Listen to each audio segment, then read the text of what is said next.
Hi යාළුවනේ කොහොමද? අද මම කතා කරන්නේ අපි දරුවොත් එක්ක ගෙදර ඉන්න වෙලාවට එයාලා එක්ක කතා කරන්න පුළුවන් සරල ඉංග්‍රීසි වාක්‍ය කිහිපයක් ගැන. ඉතින් ඔයාලා මාව subscribe කරලා නැත්නම් මාව subscribe කරන්න කියලා ආදරයෙන් මතක් කරනවා. ඉතින් අපි යමු අපේ වීඩියෝ එකට. පළවෙනි එක තමයි come here. මෙහෙට එන්න. දෙවෙනි එක don't go there. එහෙ යන්න එපා. අපි ගොඩක් වෙලාවට කියනවනේ එහෙ යන්න එපා. තුන්වෙනි එක where are you? ඔයා කොහෙද ඉන්නේ? ඊළඟ වාක්‍යය තමයි hurry up. ඉක්මන් කරන්න.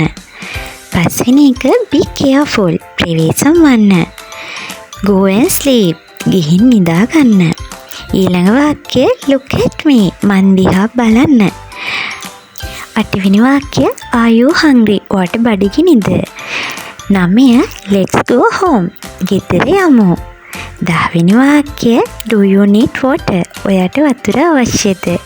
ඉතින් මේ වගේ සරල වාක්‍ය කිහිපයකින් අපිට ගෙදරදීම දරුවත් එක්ක ඉංග්‍රීසියෙන් කතා කරන්න පුළුවන්.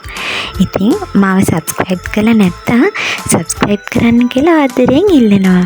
මේ වගේ තවත් වීඩියෝ එකකින් අපි නැවත හමු වෙමු.